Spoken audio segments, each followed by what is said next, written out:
Graça e paz a todos os presentes primeiro e aqueles que vão nos assistir pelas redes sociais. Que Deus abençoe, nos dê graça, que o Senhor fale e você possa entender e praticar a palavra de Deus. Hoje nós vamos falar de cura, mas é uma cura especial. A princípio, é uma cura para aqueles que já entregaram a sua vida para Jesus. E nós que entregamos a vida para Jesus, poder ajudar as pessoas que estão à nossa volta, que têm sede da salvação, buscam o verdadeiro Deus, que nós, como servos do Deus Altíssimo, possamos apresentar o Criador para aqueles que estão em busca dele. O tema de hoje, ele fala sobre somos a casa do Espírito Santo. Claro que você que já leu a Bíblia já sabe disso, não é verdade? Mas o que implica que o Espírito Santo, o próprio Deus, habite em nós. O que implica isso para nós cristãos? O que implica? E como é que isso se deu? Como é que Deus passou a morar em mim? A Bíblia diz que todo ser humano, sem Cristo Jesus, está desligado do Deus eterno. Por causa do pecado de Adão. Quando Adão traiu Deus, quando Adão desobedeceu a Deus, ele cometeu autotraição. E essa traição tem preço. O preço foi o desligamento da raça humana do seu Criador. Nós podemos notar isso de várias maneiras. Uma delas é que a Bíblia começa a falar da longevidade do ser humano. Ela começa lá, né? Nós ficamos espantados com as pessoas vivendo 400, 500, 600, 900 anos. Mas com o passar do tempo, essa longevidade vai diminuindo. É como se fosse o quê? Uma brasa fora ali da fogueira. Ela continua com calor, mas ao tempo que ela permanece separada do fogo, ela vai esfriando. Assim é a longevidade, a vida humana. Longe do seu Criador, ela vai diminuindo. A Bíblia mostra isso. Para mostrar que sem o Criador da vida, não há vida. Uma das maneiras de apresentar isso, ok? Então, como eu vou conseguir que Deus volte a habitar em mim novamente? Vamos ver os textos bíblicos e no decorrer da ministração você vai entender como que Deus faça habitar no ser humano outra vez. Então vamos lá ver. Isaías 66, 1 e 2. Assim diz o Senhor, o céu é o meu trono e a terra é o estrado dos meus pés. Que espécie de casa vocês me edificarão? É este o meu lugar de descanso? Não foram as minhas mãos que fizeram todas essas coisas e por isso vieram a existir? Pergunta o Senhor. A este eu estimo, ao humilde e contrito de espírito, que treme diante da minha palavra. No mesmo texto, o Senhor fala, porque o homem estava ali se gabando por ter construído o templo, né? Quando Salomão construiu o templo do Senhor, a ideia era que a glória de Deus habitasse ali. Não é isso? E ali, na exaltação do templo, a construção do que o homem fez, Deus fala, por acaso, a minha casa são os templos feitos pela mão do homem? E ele termina esse texto dizendo, aquele que eu estimo, aquele que eu gosto, no sentido de querer estar do lado, de estar do lado, de, vamos colocar assim, de viver com ele, é aquele que é contrito de coração, aquele que teme o meu nome. Ou seja, aquele que sabe o que eu faço, quem eu sou. Então aqui nós estamos já entendendo que a casa do Senhor não é feita de pau e pedra, de cimento e concreto. Tudo bem? Mas tem relação com o ser humano. Porque é o ser humano que teme ao Senhor, que tem ali a sua alma humilde diante de Deus. Continuando. Também o texto de Atos dos Apóstolos 7, do versículo 44 a 50, diz assim, ó. No deserto, os nossos antepassados tinham o tabernáculo da aliança, que fora feito segundo a ordem de Deus a Moisés, de acordo com o modelo que ele tinha visto. Tendo recebido o tabernáculo, nossos antepassados o levaram sob a liderança de Josué, quando tomaram a terra das nações que Deus expulsou de diante deles. Esse tabernáculo permaneceu nessa terra até a época de Davi, que encontrou graça diante de Deus e pediu que ele lhe permitisse providenciar uma habitação para o Deus de Jacó. Mas foi Salomão quem lhe construiu a casa. Todavia, o Altíssimo não habita em casa feita por homens. Como diz o profeta, o céu é o meu trono e a terra é o estrado dos meus pés. Que espécie de casa vocês me edificarão, diz o Senhor? Ou onde seria o meu lugar de descanso? Não foram as minhas mãos que fizeram todas essas coisas? Aqui Paulo também volta a mencionar Isaías, é o mesmo texto que nós lemos anteriormente, para enfatizar que Deus não habita em casa feita por mão de homens, ou seja, igrejas, templos, sinagogas, e aí vai. Não é verdade? Então Deus está ensinando à humanidade que Ele quer morar numa casa, mas não é essa que o homem fez. Até aqui nenhuma novidade, não é?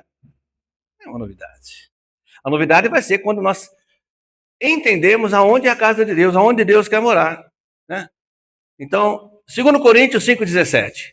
Assim que se alguém está em Cristo, nova criatura é, as coisas velhas já passaram, e eis que tudo se fez novo. Bom, para a gente começar a entender onde Deus quer morar, nós precisamos saber que há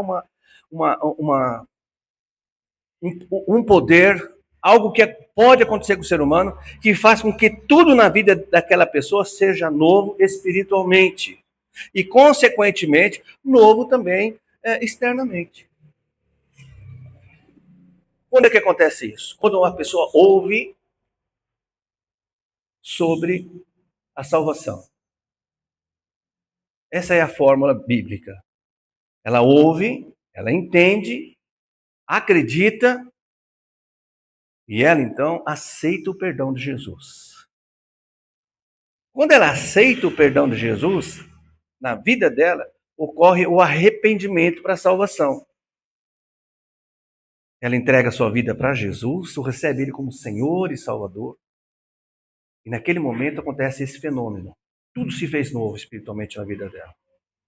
E é aí que as coisas começam a acontecer.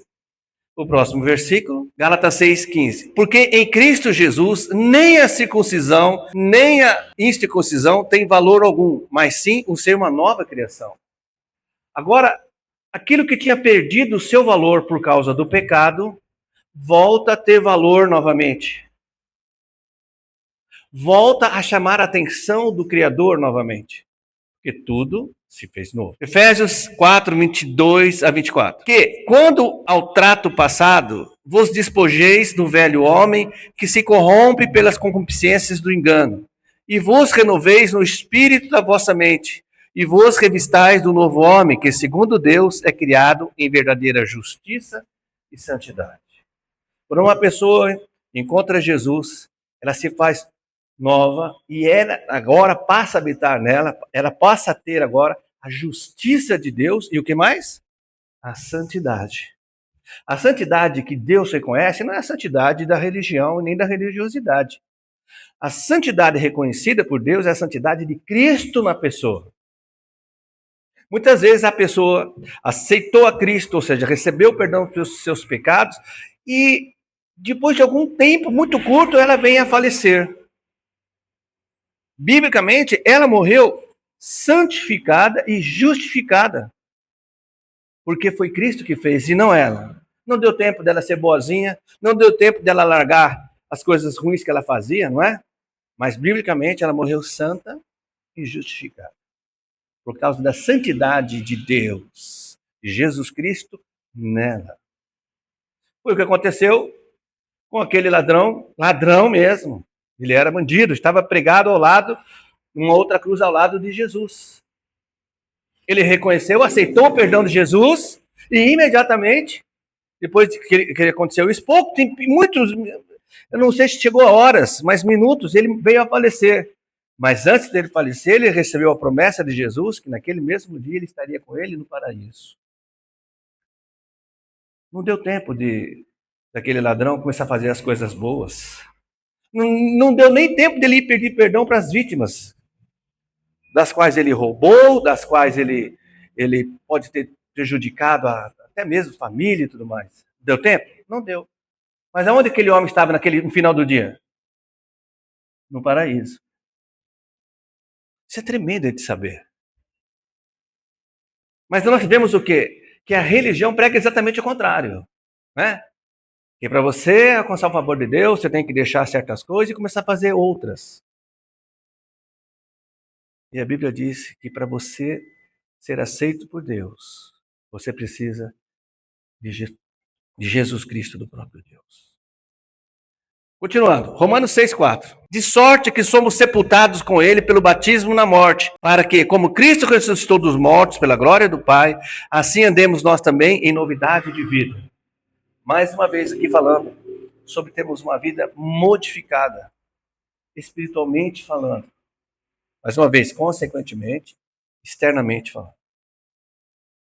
E Romanos 12:2, e não vos conformeis com este mundo, mas transformai-vos pela renovação da vossa mente, para que experimenteis qual seja a boa, agradável e perfeita vontade de Deus. Sem você, sem eu, sermos nova criatura em Cristo Jesus, não dá para que a nossa mente compreenda a mudança que Deus está fazendo em nós. Paulo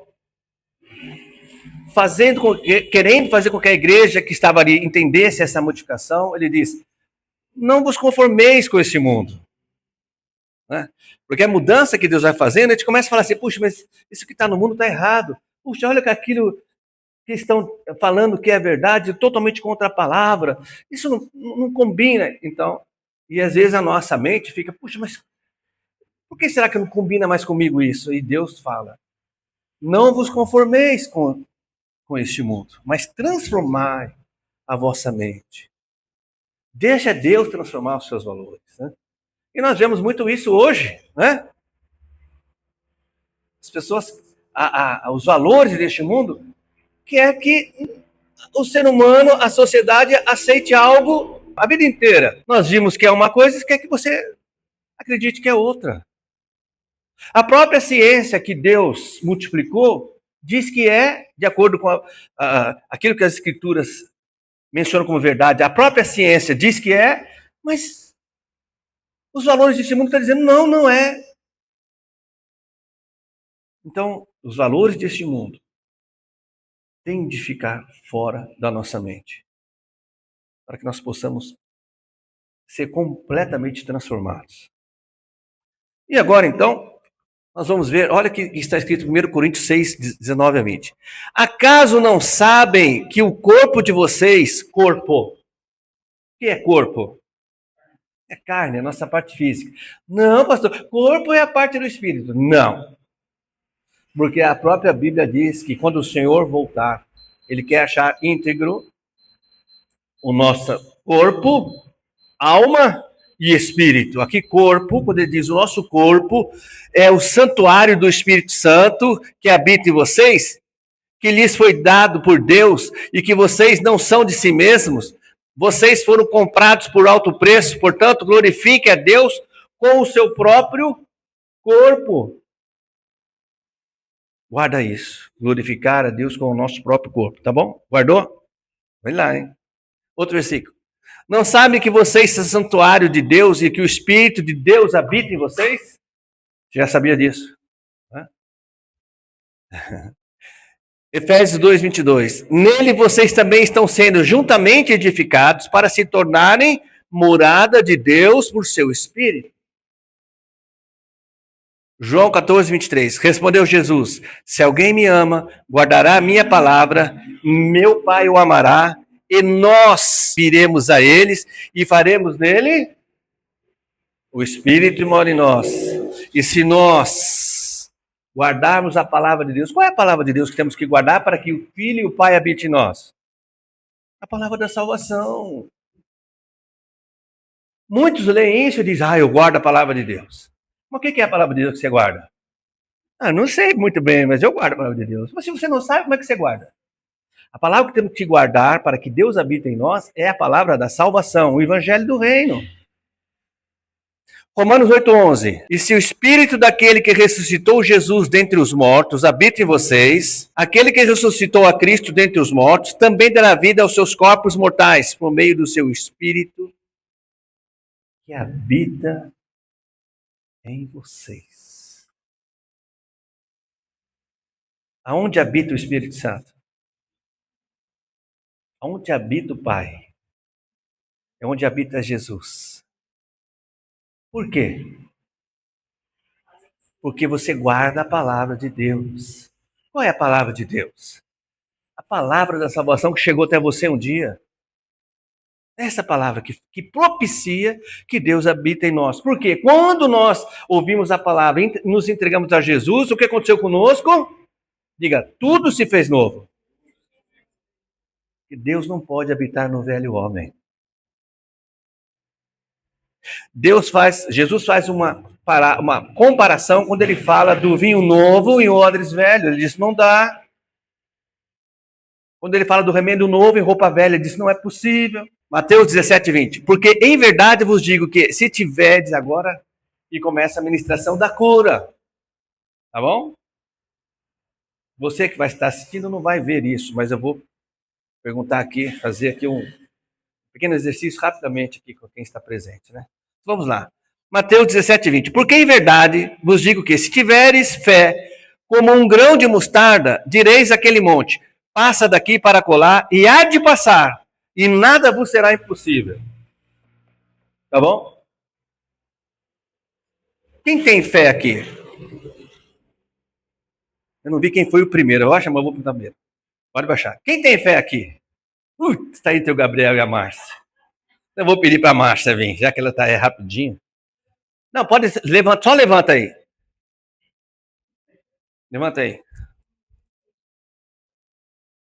Faça esse cesto sair daqui e bater na parede com a sua fé. Faça. Não, mas esforça um pouco. Você nem se esforçou. Só fala assim, cesto.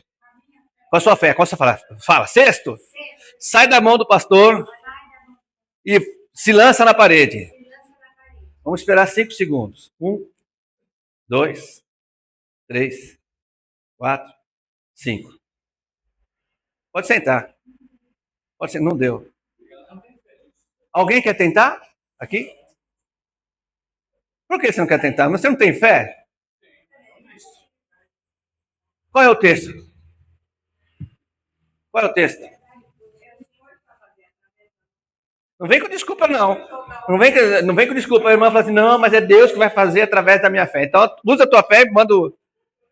A Bíblia diz, Jesus disse que se a nossa fé for do tamanho do grão de mostarda, bem pequenininha, se a nossa fé for assim, não vou falar para o cesto se mover, vou falar para um monte, uma montanha. Você consegue imaginar isso? Foi Jesus que disse. Aí vem aqueles que dizem assim, não, isso é figurativo, pastor, isso é uma figura. Bom, se nem um cesto, sem peso nenhum quase, não consigo mover, que dirá um monte. Mas o que tem a ver isso com cura? Então, eu vou usar a minha fé. Eu estou com alguma enfermidade, ou alguém chega até mim com uma enfermidade. Eu vou usar a minha fé para curar? E aí eu falo, eu vou orar por você, tenha fé que você vai ser curado, tá bom? Tá com dor no pé.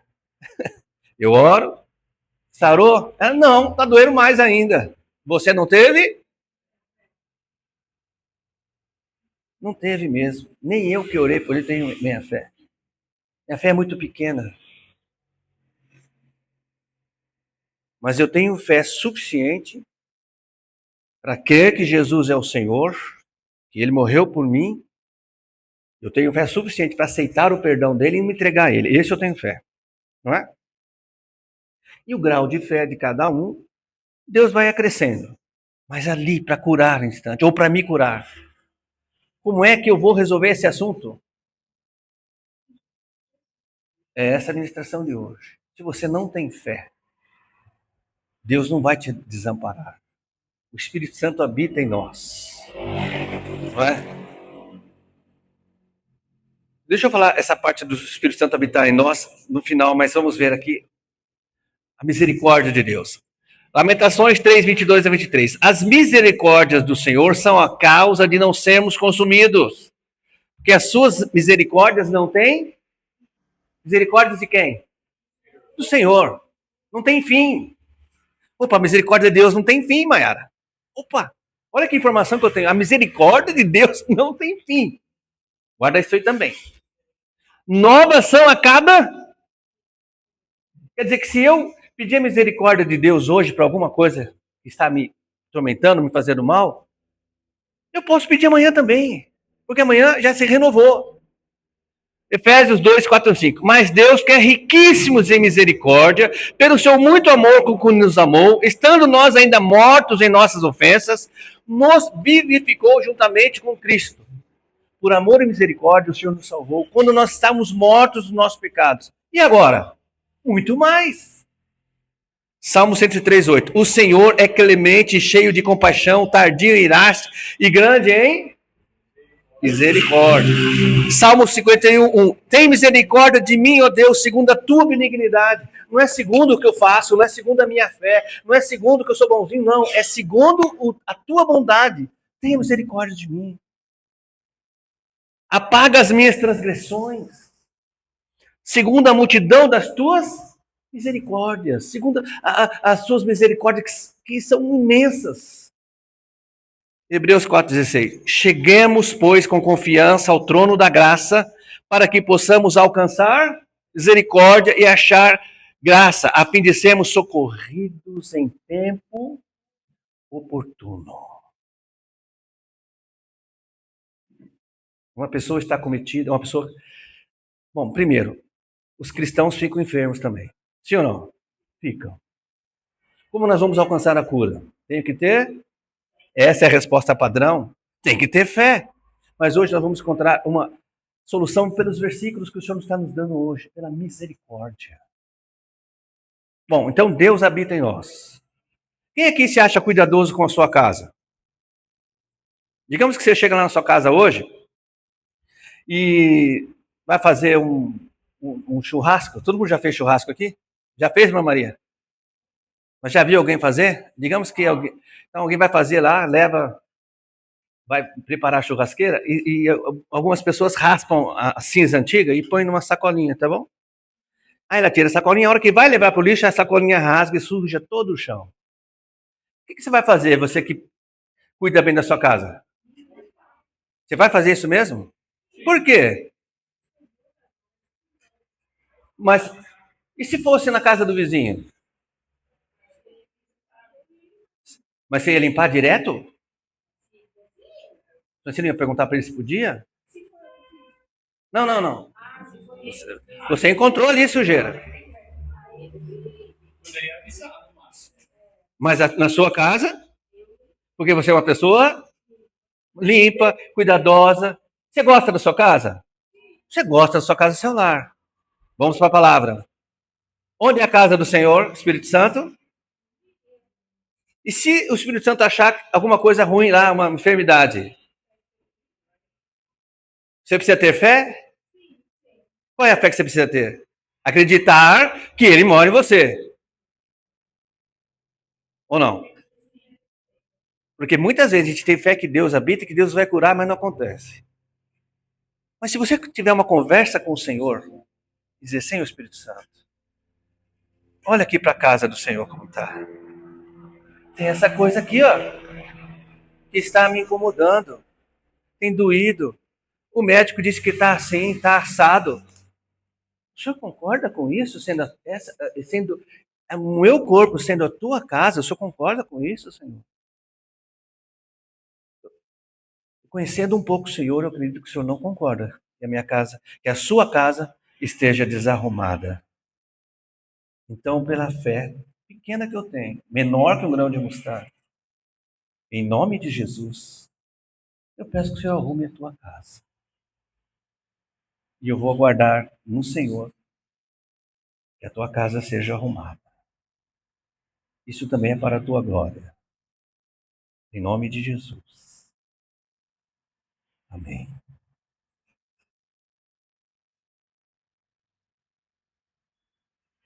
Você se lembra da misericórdia de Deus? Nós acabamos de ler aqui. Se lembra? A misericórdia do Senhor, ela é pouca ou muita? Muita. Ela está disponível. Tenha fé você ou não. Acredite você ou não, a misericórdia do Senhor está aqui. Ela está na sua vida. A misericórdia de Deus já está na sua vida. Você não precisa crer para que isso aconteça. Você não precisa ser o super crente que pede e muda lá o monte de lugar para a tua fé. Você não precisa, porque a misericórdia já existe. Então você pede um pouco diferente agora. Não de acordo com a sua fé, mas de acordo com a misericórdia de Deus que já está na sua vida. Para que você viva isso, você precisa o quê? Praticar. Aí você acaba vendo, mas então isso é um privilégio só de quem é cristão? É. É um privilégio só de quem é cristão, porque só no cristão o Espírito Santo habita. E a misericórdia? A misericórdia está para toda a humanidade. Então, quando você orar por alguém que ainda não é cristão, você ora para que Deus tenha misericórdia daquela pessoa. Que Deus, na sua infinita misericórdia, a cure, a faça entender. Move o coração dela, Senhor, para que ela te compreenda, para que ela te encontre e também venha aceitar o teu sacrifício, o teu perdão e seja salvo. Misericórdia. Amém, Senhor. Obrigado, meu Deus. Então, amados, nós aprendemos hoje quem é a morada do Espírito Santo e aprendeu que realmente, quando Jesus diz, se tiveres fé do tamanho do grão de mostarda, você pode pedir para um monte sair do lugar e se jogar nas águas. Não tenho uma fé desse tamanho. Mas um pouco da fé que eu tenho me fez encontrar o Salvador da minha vida.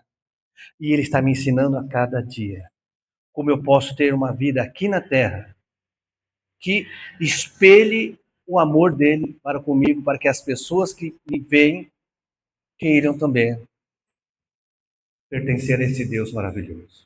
Este é o propósito dessa ministração. Esse é o propósito de Deus te abençoar. Esse é o propósito da misericórdia de Deus no mundo inteiro. Porque todos não usam, porque não sabem que tem.